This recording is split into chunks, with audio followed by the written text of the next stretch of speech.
Welcome, everyone, and thank you for joining us on our Mergers and Acquisition Bootcamp. I'm Brittany Hancock, a manager here in our audit department, and today we've got Clay Brownlee, a manager, and Ryan Turvis, a partner within our transaction advisory group. Also joining us today, we have Wade Johnson, a senior vice president at USI Insurance Services. If you have any questions during the webinar, please feel free to add those to the question and answer box. And we'll be answering those at kind of the end of each segment. Additionally, we also will be recording the webinar, and we'll be providing a link afterwards in case there's anything that you would like to rewatch or kind of revisit after the session. So with that, I will pass it over to Ryan and Clay, who will be discussing sell-side diligence and go-to-market strategy. Thank you, Brittany, and good morning or afternoon, everybody. It's a pleasure to be with you today. I'm glad to be here. Clay, glad you're along with as well. So we'll try to go through our portion here and get done with that by 11:25, and then after that Wade will jump in and cover his portion. So hopefully we can have an interactive session for you today. I'll start by just giving a brief overview of who is Boulay. So Boulay is a top 110 firm in the nation, really a full service firm founded back in 1934.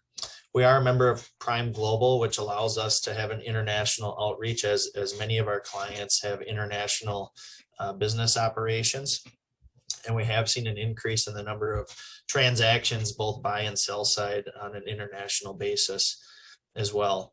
Some key stats: over 30 partners, over 200 professional staff. That number is likely higher now.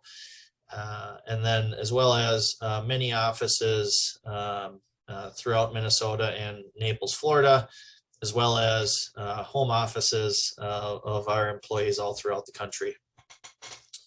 A very quick overview of who is BTG and the Boulay Transaction Group. Really, it's just a core group of dedicated professionals and focusing on the lower middle market. So typically those deal sizes that are less than $100 million in enterprise value. We have had some north of that, but generally, when I think about it, it's the lower middle market. Cash to accrual type conversions. We love that space, and we know exactly what to look for.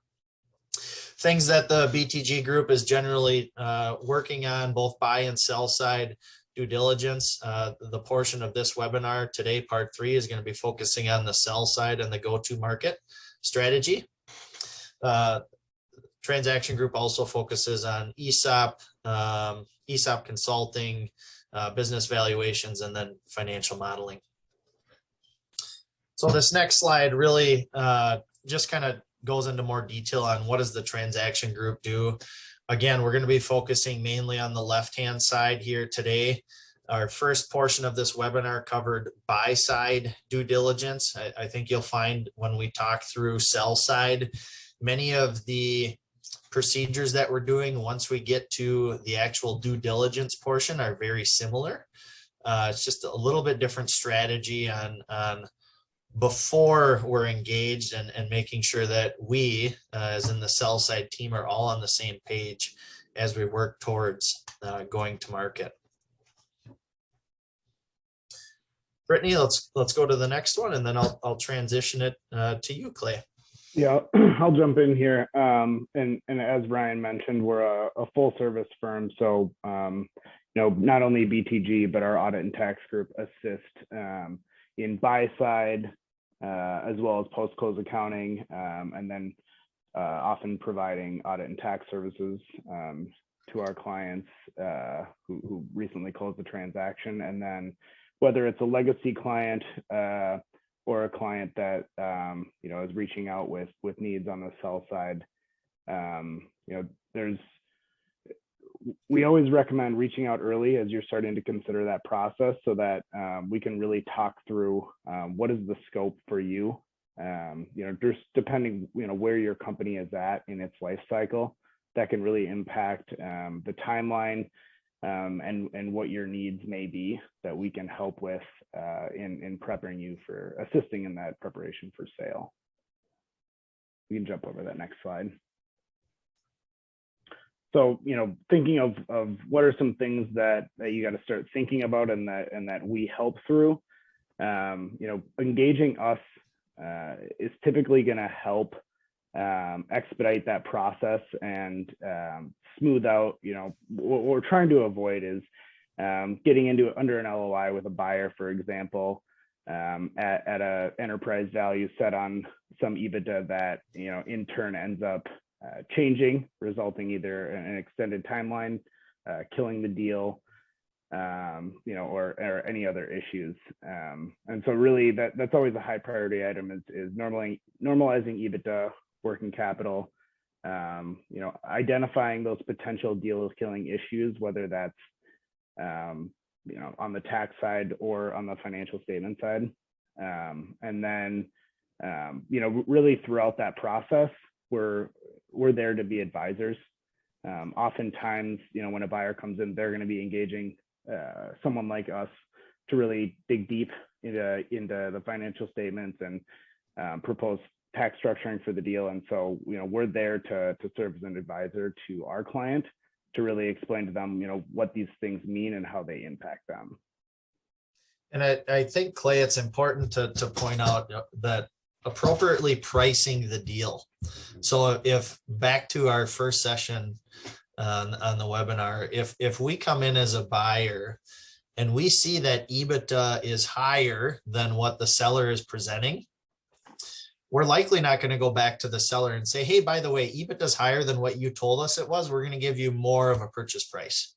So it's imperative that you engage someone on the sell side so what that normalized EBITDA is, so you can maximize the value of your transaction. More often than not, you're getting one chance to sell the business that you have built, and let's make sure we do it right. And in line with that, if a buyer is proposing a downward adjustment to EBITDA, without the appropriate sell side advisors on your team to help explain or push back on whether it makes sense to push back on that. Sometimes a buyer might just push that on a seller, and if there's not the appropriate representation, that can push down the value of the business as well. And so throughout this process, we're just one piece of the process. Whether you have a banker or a broker involved, an appropriate attorney, we can always provide recommendations for those as well. And then I touched on it earlier, once we first begin discussions, we can help identify what those needs may be based on the growth phase of the business, whether you're in an early growth stage versus a legacy business that's only growing 1% to 2% a year. And I think it's important, Brittany, go back quick to when to engage. So if you have a company and you're growing exponentially fast, and you maybe haven't had an audit or a review, and you've really just had tax returns done, the earlier you can start those conversations with us, the better, because then, quite frankly, it gives you a longer runway to potentially fix any things that we would find and make improvements, so that when you get to that point in time, you have a well-packaged business to sell. So those more established companies, it can be, not always, but it can be easier to shorten that time frame, because you maybe have annual audits done, and you have a core finance team with maybe a CPA or two on staff, and you're maybe 90% of the way there already. But those smaller entrepreneurial businesses may be only 10% of the way there, and there's a much greater lift to get it ready to sell. And even in turn with that, even say you get a review or an audit, sometimes I think, you're thinking, oh, well, I get an audit every year, I won't need, sell side work. Part of how we help is identifying, you may have a business that you're carving out a piece of it for a sales transaction. And you may need help identifying some non-recurring items. You may want to work harder on some of the month-end close processes rather than the focus on an annual process. So, there's ways with every deal that we can help, and it just really depends on the company itself and scoping it appropriately. Okay, thank you. Brittany, now you can go to the next slide. Okay, so really once we're engaged, so let's say you're considering selling your business, what are next steps? What are we exactly doing? And you can always refer back to the first part of this webinar on the buy side. The items that Clay and I will talk through here on this slide are similar, but there's, I'd say, more of an education piece and preparing the seller on how to respond to certain questions that the buy side team may present.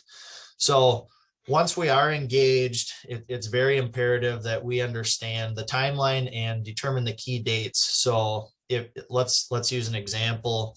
You have a legacy business, you're well established, and maybe you're 75% of the way there on your financials.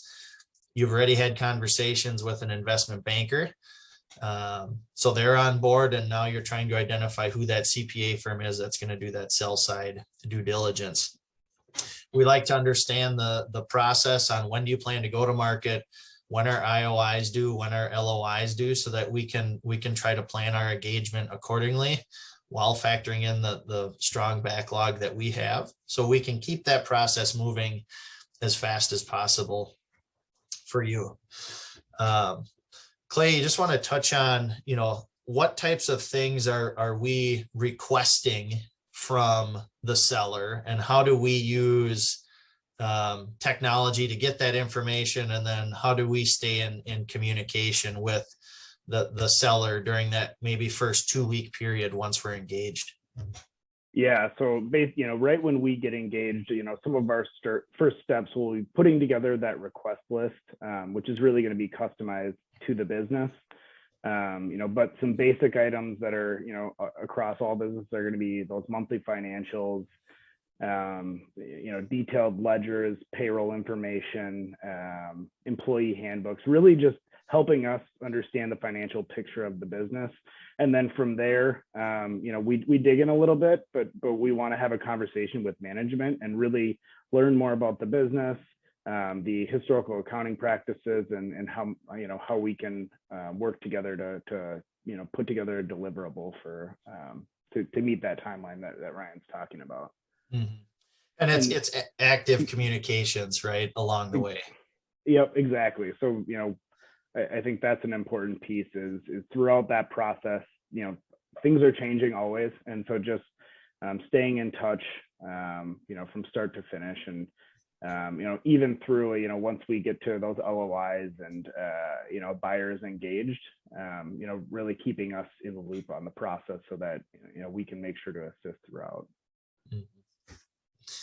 So, what are some key takeaways that you get out of a sell side diligence? And again, very similar for things that we're doing on the buy side, but we'll just touch base on a few of those things. First, in those conversations, those management calls, we want to understand the accounting policies and procedures, if any, that the company has, so that we can appropriately scope our work and dig into areas that maybe are a little bit more high risk. This one to me is a big one, seasonality and its impact on net working capital as well as growth. So if you have a business that's growing exponentially fast and it's seasonal, you want to understand from a buy side, what are they going to want from a net working capital perspective? And what do we want on the sell side? And really, hopefully we arrive at something that's fair for both sides. So that can be an extremely important one, especially when you talk about timing of close within a month, depending upon the type of entity and the nature of business. That can be a material shift in net working capital. Revenue recognition, Clay, I mean, this one, there's always issues with this one. It seems like, specifically when you get into, SaaS type businesses, if we have a manufacturer and we have WIP, I mean, there's many examples that you and I could go through on rev rec and how it impacts a deal, sometimes positively and sometimes negatively. Go ahead. Well, right. And I think, in line with that, when we talked about, reaching out early on when you're considering a sales process is, when we jump, from that revenue recognition and those policies and even the month-end close processes, say, you might be thinking about a sale, not in a couple of months, but, a year or two down the road, we can even help early on to, understand those processes and suggest some improvements that will help make this process even smoother in that 1 to 2 year date range. So that's another piece that I wanted to touch on. Mm-hmm. And that's important. That ties it into really the next one on the inventory piece. Far too often, especially if we're on the buy side, you go into a manufacturer and they maybe have too much inventory and getting our arms around slow moving items. So when you fast forward to a sell side engagement, if we can get engaged a year or two before you want to go to market, we identify after communicating with you and looking at the numbers that there is some slow moving inventory. We can put together a game plan on how can we liquidate that inventory to set the business up so all the inventory or substantially all of it is saleable when you get to a close of a transaction. When I talk about putting together a package for the business, that can be an important piece. This next one is also extremely important when you talk about nexus type matters and exposure. On a sell side, if you're going to want to understand what is my exposure, if any, so that you can keep it in your back pocket so that if a buyer comes in and says, well, you have nexus in these states and there's potential exposure here, then you can say, yes, we understand that. And here's our analysis of that. It really takes out a lot of those retrading type items. And far too often I see nexus as a retrading item from a buyer's perspective. And even, onto that debt and debt-like section with that, understanding what a buyer may be identifying as a debt and debt-like item and how that's going to impact the deal value to you and the cash to you at the end of the day. I think it's helpful to help identify those early so that they're not a surprise, a couple months into the deal. And Ryan, I think it would be good if you can touch on, why is it important after we've been engaged, we help put together a sell side workbook and or report to keep us in a loop when we get to those LOIs and as they're being drafted, why does it matter to really have us involved in that process? Yeah, it's a great question. It's important in that if we need to do roll forwards, we certainly can, but then as you get into that LOI stage, we clearly have a methodology that's built up on maybe networking capital and RevRec and some of those discretionary add backs. And it's important to understand as you work through that LOI phase and get closer to purchase agreements that everything is consistently lining up with what we had identified. If there is something new, it's important for us to understand, well, why did we not catch it? Is there a change in the business from when we completed our diligence until that LOI? But making sure that everything is consistently done from the time that we start to the time the transaction hopefully closes, that's extremely important. Well, last thing I want to touch base on here is, run rate and pro forma adjustments. So I think this is a big reason why you want to do a sell side as well. So let's say you're a company and you've introduced a widget A into the market 8 months into this year and it's really taking off.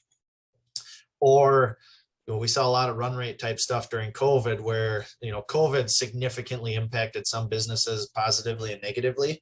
And understanding what that impact is on a trailing 12-month basis is extremely important, because if you only have 6 months worth of activity on an item, but you anticipate that 6 months is going to continue for a full 12 months, we would want to understand what is that impact to the business from a normalized EBITDA perspective. Okay. Brittany, let's jump to the next slide here on final items. Clay, you want to touch base quickly on the purchase agreements and then we'll go from Yeah, there. yeah, and really in line with what Ryan was saying about the LOIs in our entire process is consistency between everything. You know, how do we understand how working capital is going to be written and addressed, earnouts, anything of that nature, and the, you know, really what are we pricing the business on, and making sure that that is all reflected in the purchase agreement.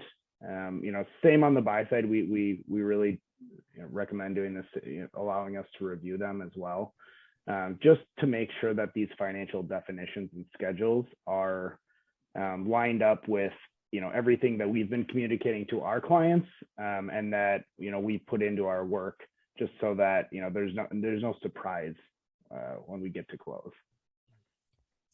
Yeah, and some other things that we're assisting with as part of that is, you know, those monthly roll forwards. Sometimes we're assisting with, you know, there's a networking capital peg that is determined during due diligence, but then there's also the estimate of what's going to be delivered at close. Sometimes those last little roll forwards help to establish what is an estimate of that actual that's going to be delivered at close.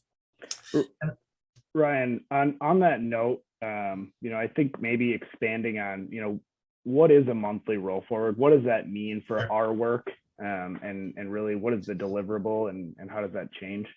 Yeah, that's a great question. So really those monthly roll forwards, we're not taking our whole workbook and rolling forward all of the procedures.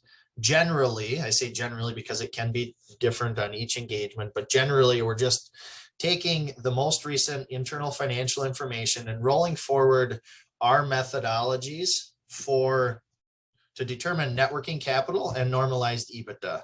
We're likely not going to update our proof of cash, revenues by customer, vendor concentrations, and things of that nature. We want to get to those higher risk or key items. And generally that's normalized EBITDA and net working capital only. And hopefully the business has been consistently running since we completed our diligence, and there isn't a substantial change in net working capital or EBITDA, because then we'd have to understand why, and do we have a potential run rate that we need to apply now because we have new information. So hopefully all of that lines up with what we had outlined when we were engaged for the sell side. And that's also why we always have the conversation early on. Once we've completed our first diligence, is we really push to maintain the same accounting practices, because of the fact that, you know, when we do that roll forward, if there is significant changes in how things were done, it can really slow the process down. So Clay, you just had that happen, didn't you? Where, you know, they meant well. You know, the client was saying, okay, I learned all this stuff through sell side. I'm going to change how I account for things to do it differently. But then it results in us having to recreate our workbook because now the methodology has changed altogether. Exactly. So just stay consistent in how you've done it throughout the historical periods. Yep. Lastly, you know, one thing that I want to talk about is allocation of the purchase price. So if you have a very fixed asset intensive business, this can be a key item where what's good for the buyer is bad for the seller. So on fixed assets, if you're selling the business, you have likely taken bonus or Section 179 expense on those fixed assets because you wanted the tax deduction. Seems reasonable. On the buy side, they're going to want a higher value on those assets that they're buying, so they can in turn do the same thing that you did when you bought the assets.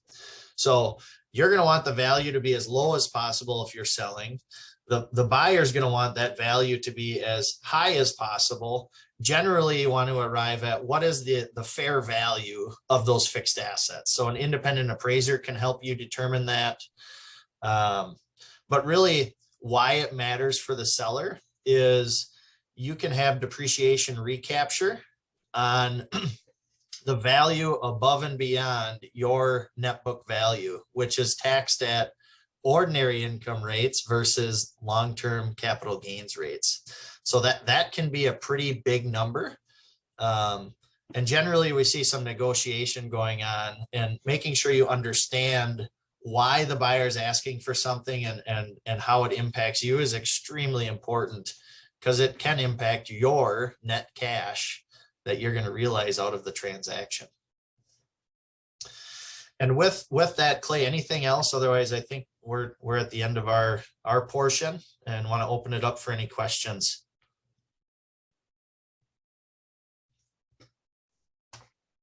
All right, if you do have any questions, please feel free to post those in the question and answer box. If we've already kind of moved past this segment, we will kind of recap at the end as well to answer any questions that come up during our next segment. But with that, Ryan and Clay, thank you so much for speaking today. And next we'll be hearing from Wade Johnson regarding avoiding selling landmines. Thank you, Brittany, and thanks to everybody at Boulay for organizing all these talks that we've done in this last series. Again, I want to introduce myself. I'm Wade Johnson. I'm a partner and senior vice president USI Insurance Services, insurance broker. I work on the benefit side. I spoke earlier on one of the talks for the buyer side, and really today I want to focus on the selling landmines and the things to try to avoid, primarily on the employee benefit side.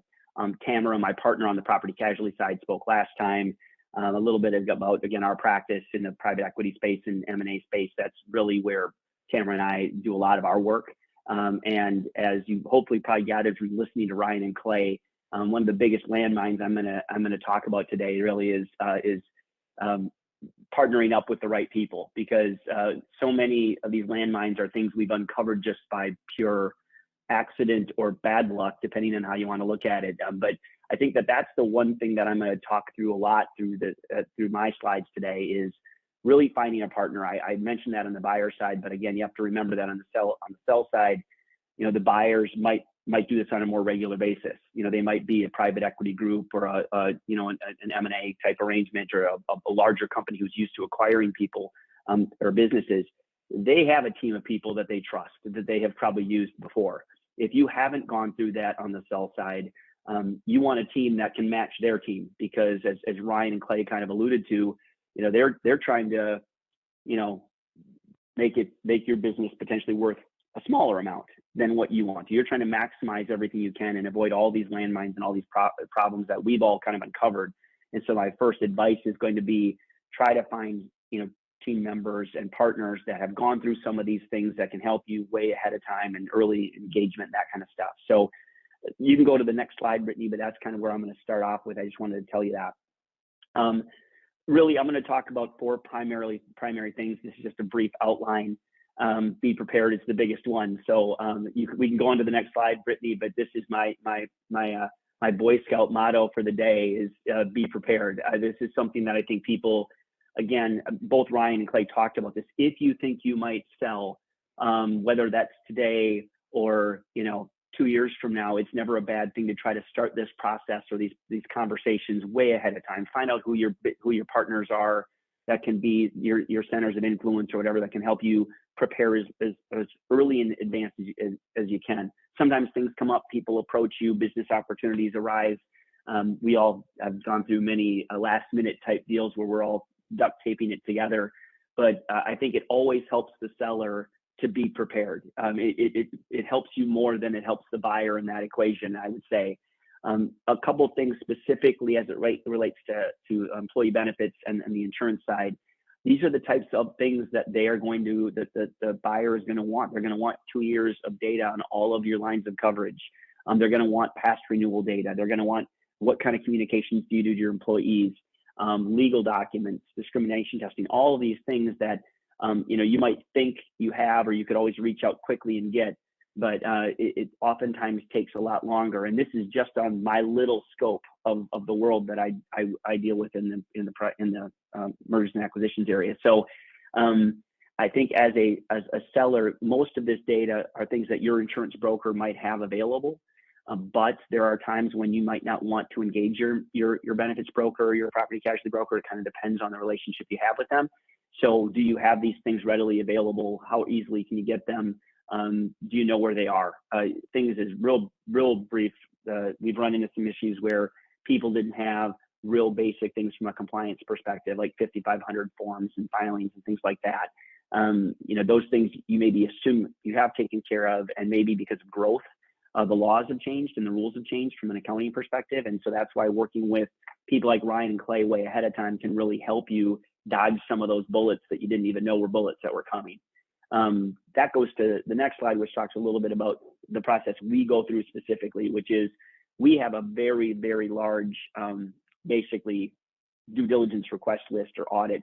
This is what we do for both buy and sell side. And so again, I think, not to be overly redundant with what Ryan Clay talked about, but getting ahead of the other guy, so to speak, is a benefit. So if you know what sort of requests they're going to have for data, you don't have to throw this all together last minute. And they said be consistent. That's something that is probably more important on their end, but on our side, when you're doing renewal justifications and we're doing measuring financials and things like that on our side specifically, it's consistency. And I think the better you look, the more prepared you look, the more the buyer is going to trust the data you're giving them.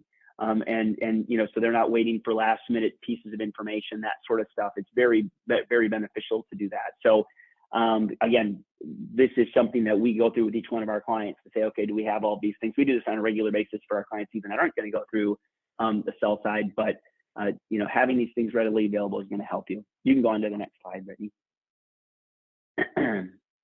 Again, I have to do my transitions. That's very important. After the last time, I got a lot of grief. I had to step up my game.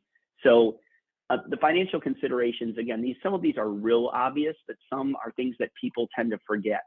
If you are a small organization and you don't have maybe the accounting team on staff, or a strong transaction team like the Relay Group, you really want to think through some of this. So annual spend is something that everybody thinks is really obvious. In my world, it isn't real obvious. Sometimes people forget, for example, employees contribute to their benefits often. And so your total renewal dollar amount isn't what the cost is to the company. It's a fraction of that. And that seems really basic, but we've actually seen where accounting firms had to come in and to the seller and say, that's not your total cost. That's the total cost to both the company and the employee base. You might have voluntary benefits, the same kind of thing. You might bill that through payroll, but that is not a cost to you. So real basic things like that are sometimes forgotten. The financial liabilities, we're seeing a lot of smaller organizations going into partially self-funded arrangements. If you're a seller in that scenario, you need to understand if there's surplus overages that come to you, when do they come, who do they belong to, how do you account for that? Again, that goes more into the accounting space, but it is something that oftentimes when an employer moves into one of those arrangements, it's not something they necessarily share with their accountant. So they might just look at that as hey, if we run well and we get some money back at the end of the year, that's great. But that is an overage, and how is that? Are you counting on that? Is that something that is put into what you think you're going to profit out of the sale of the company, or is that going to stick with the company, which it probably would do? Same goes with liability, just understanding the liabilities that come with being self-funded. And again, that's part of a good broker's job or a consultant's job, is to help you with that on our end, but that's important. And then contractual things. We've seen deals where someone hired a payroll company in the last 2 years, and there was a very large out clause if they terminated their contract within the last year or two. Who's responsible for that? That's a contractual issue. That's not something that's going to come up on a P&L. That is something that is going to come up on, hopefully it doesn't happen after termination, but if you don't disclose those contracts, that's part of our due diligence process. It's asking for all those contracts, looking for early termination charges, because those are things that, again, are not typically really seen at the front side of a deal. Rewarding key employees, I'm going to talk about that a little bit later as well. But benchmarking is another thing. Proactively, to be able to show your potential buyer, look, here's how our benefits stack up against the competitors. If you do something like this, you're showing how proactive you are. And again, I just think it brings validation to all of the processes that you have put in place as your business has run. And again, I feel like so many of the private equity groups that I work with specifically, they can tell how professional they believe a deal has been put together by what sort of data is available and how quickly it's available to them. So things like that can really be beneficial. You can go next slide, please, Brittany. Well, that one's crazy. So compliance. So this is something that, again, I have a frowny face because it's the bane of my existence. But these things are things that are not financial. They're not, I will even say, emotional as far as the value of your company and the employees you have. These are the things no one wants to talk about, but the smaller the company, the bigger these issues can become. So I mentioned 5,500 filing.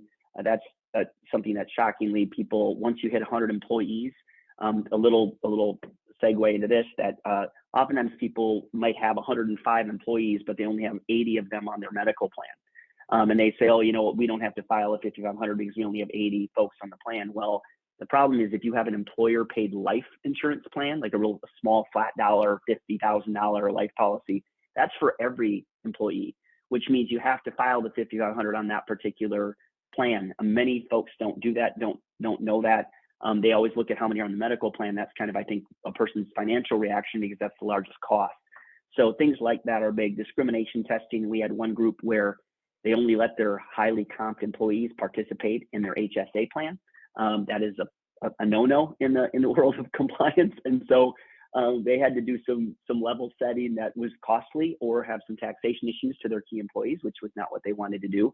So things like that again can slip through the cracks. Affordable Care Act, I did talk about this a little bit on the buy side. We actually had a deal fall through for the seller because they did not offer affordable coverage to all their employees. I think they knew that at the time, but they didn't think about how that might impact the sale of their business.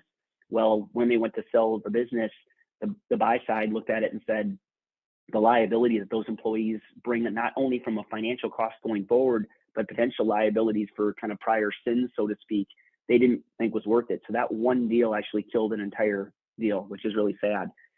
Easily avoidable if they had tweaked some things on their medical plan.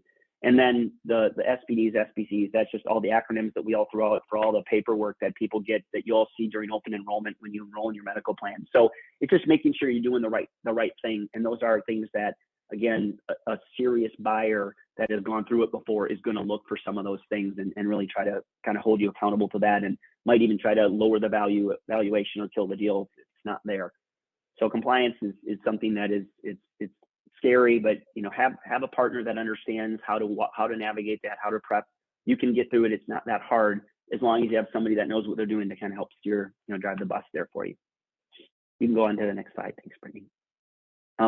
This is a really more just a personal thing that I've seen that I wanted to share. When you're looking at selling your business, oftentimes there are financial incentives to keep for you as an owner or business owner or an important key employee to stay with the company. So there might be a 2-year out clause or something where if revenue is maintained, the purchase price is going to be finalized, and there's you get different deals are structured differently, but oftentimes owners have to stick it out for a couple of years. What sometimes people don't remember is that in order to hit those revenue numbers, you might have a key employee, you might have a sales manager or someone that is in sales who runs a certain geographic area that he or she is very important to the revenue continuing at that level. Well, if he or she isn't financially compensated to stick it out for 2 years or however many years, they might look elsewhere. And if they leave before your 2 years as the seller, you might get bit because you might lose some of the valuation of your company or some of the value, some of the buyout or payout that you're going to get.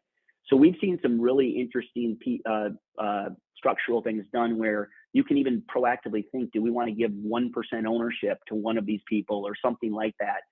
Obviously, you want to disclose all that ahead of time, or is there a bonus or some sort of compensation that you can give that person ahead of time?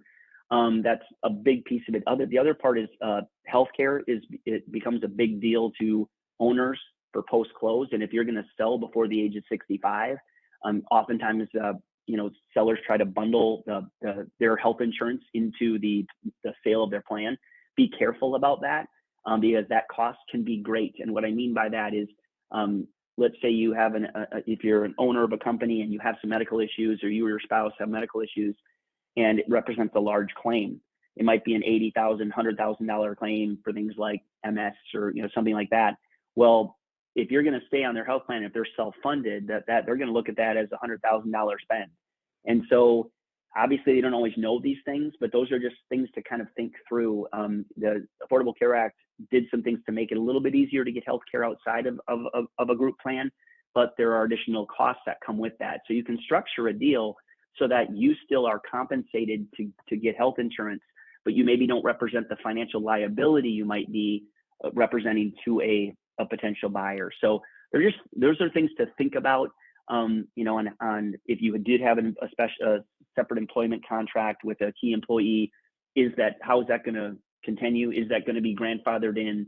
Conversations about that, where someone might think, look, I can work part-time after 10 years and I'm going to get paid full and be able to stay on a medical plan, things like that. Does that contract follow through? How important is that contract? Is that going to be a sticky point in selling your organization? And it's amazing how emotional people get when things like this go through. And if someone's been with you for a long time and you're going to sell, they might immediately look to jump ship. So it's just think through some of those things. I think everybody that's selling a company kind of knows, has a pretty good understanding of who those employees are that they might want to help protect or financially reward. So another piece to think about. And Wade, So I want to just pause here and just ask you a question, because in this current environment that we're in, you think about the war on talent and just finding quality people. Have you seen more buyers and or sellers spend more time on identifying those key employees and making sure that they're compensated accordingly? There's often what we never really saw before is that buyers are now doing compensation studies prior to purchase. So they're actually looking at benchmarking income, and there's also even it's a little bit softer because it's harder to measure, but there's even a big piece now for really is corporate culture. They want to spend time, they want to roll their sleeves up a little bit more. Employee turnover is a question that now gets asked unlike ever before. Certain industries certainly are in the kind of the crosshairs of those things.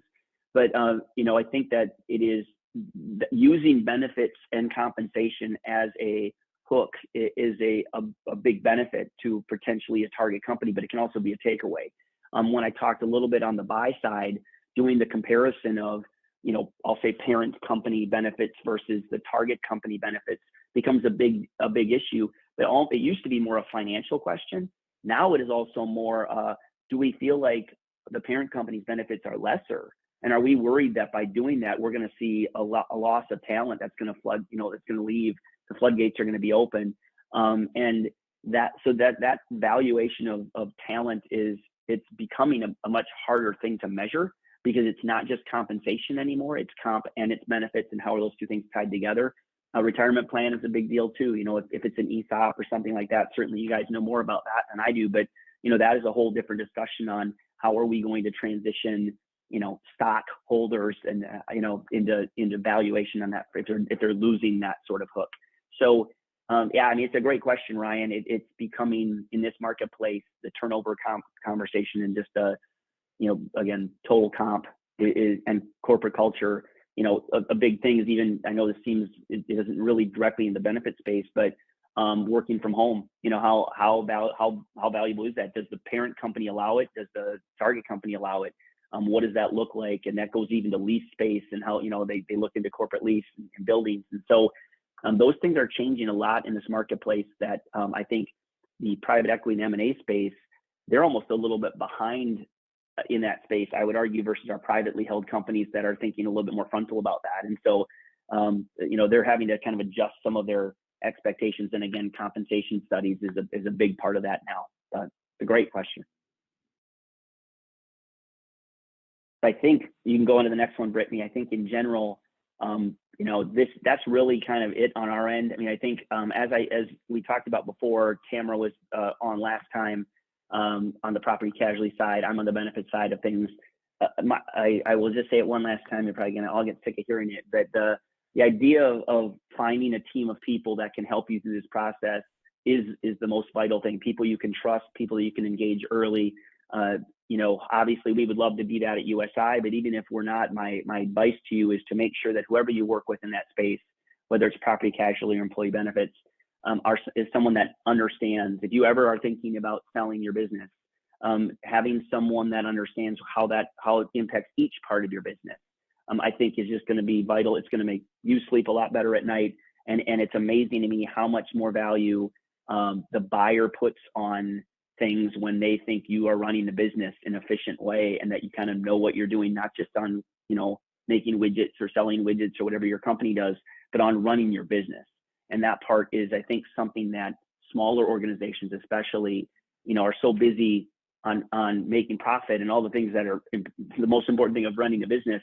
But you can't forget that finding some partners that can help you down that space. It's a much easier way than to try to figure out on your own. So I would just encourage y'all to make sure, if you are thinking about selling, to, team up with people at, the Boulay obviously has the transaction team. We have people in the private equity space. Just find partners. That's my biggest advice I can give you. That's pretty much everything that I had, Brittany. All right. Well, with that, thank you everyone for joining us. Currently, I don't see any questions, but if you do have any questions kind of after digesting all this information, we will be sending out that recording, and the contact information is included within the presentation. So feel free to reach out to any of us. But again, thank you to Ryan and Clay and Wade for discussing some of the pitfalls that come up during that sell side and go-to-market strategy. With that, we'll end the session. So thank you, everyone.